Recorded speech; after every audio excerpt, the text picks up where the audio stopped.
This photograph is probably the second best photograph ever taken of pole vaulting, and it shows Bubka in a position that any reasonable pole vaulter would kill to get into. It's just fantastic. The pole's still flexed and he is vertical, and he is going to go over that bar and land on the pad. The question is, can ordinary athletes do it? Well, we've got a 17-year-old here, Matt Filsaw, cleared 5:30 as a 17-year-old, and his position looks remarkably similar to that of Bubka. How is that possible? How does any athlete get into that fantastic position ready for a shoot over the bar?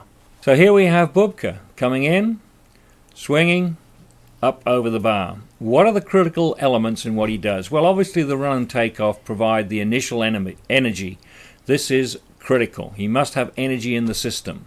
But he continues to put energy into the system through the vicious whip swing of that left leg.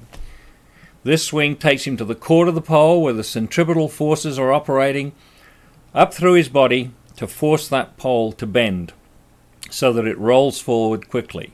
But it also maintains the energy in the system so that he can continue to swing up to cover the pole.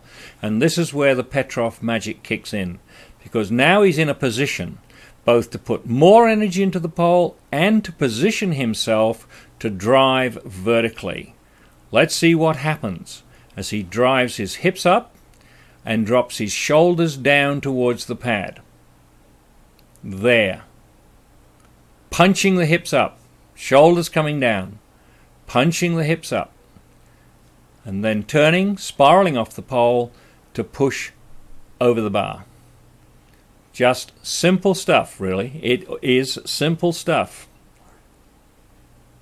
So here we have a 17-year-old girl who's been jumping for 2 years, Lauren Ely. We've seen her before, but look at her, swinging to the core of the pole, putting energy into the pole, swinging up to cover the pole, and from there punching the hips up while the shoulders are going towards the pad, and away she goes over the bar. Now this is a relatively easy thing to learn to do, especially if the athlete works on a high bar, as we see here. The long whipping swing puts energy into the bar and into the pole. There we see the same sort of positions that the athlete's getting to on the pole. And in a minute we'll see Isinbayeva replicating those positions.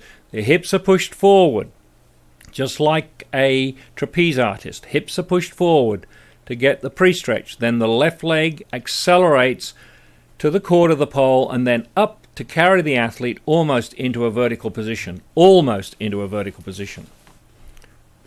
So now we look to see Isinbayeva. Hips are pushed forward.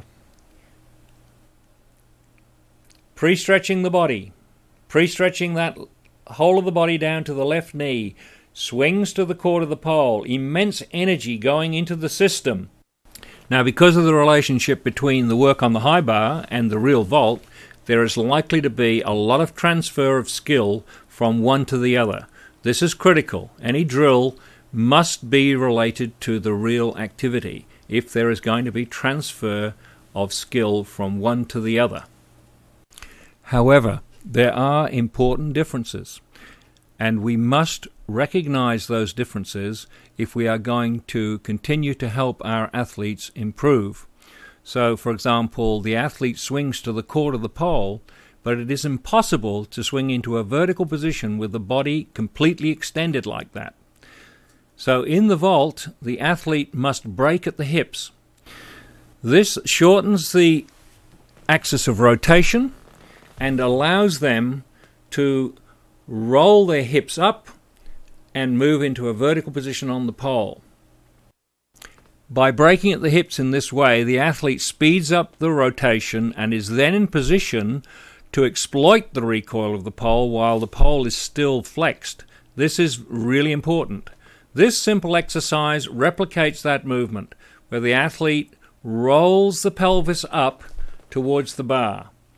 This bridges the gap between the long swings we were doing on the bar and the activity the athlete needs to do to get into a vertical position on the pole.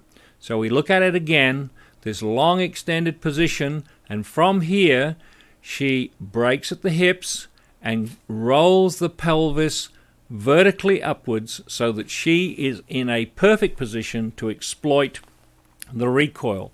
Isinbayeva does this better than any other vaulter in the world, so that despite the fact she has a relatively poor takeoff, she is still able to attain fantastic heights.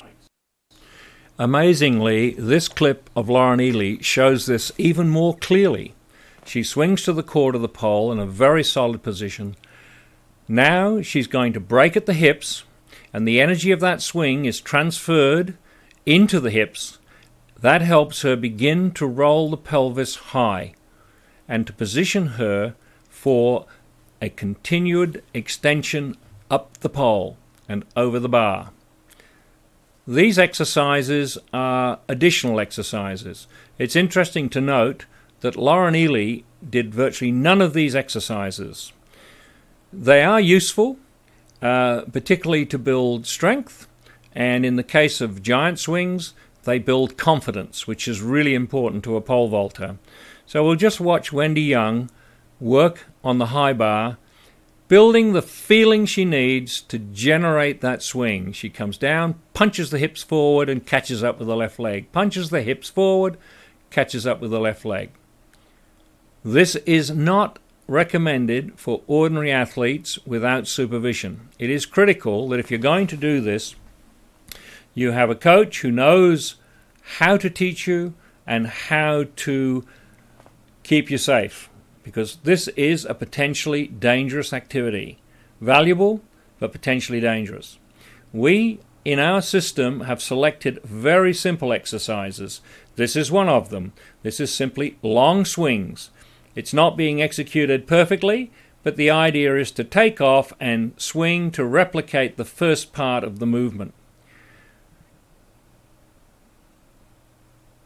And again, repetition is the key. Hundreds and hundreds of simple drills will help you become an effective pole vaulter. You've seen this drill before. Athletes love it. But again, it's designed to teach the first phases of the inversion. All you have to do, going from a soft pole, which enables you to swing like that, move to a stiffer pole, 8 steps, the pole is now going to pick you up, and you are essentially replicating the whole vault.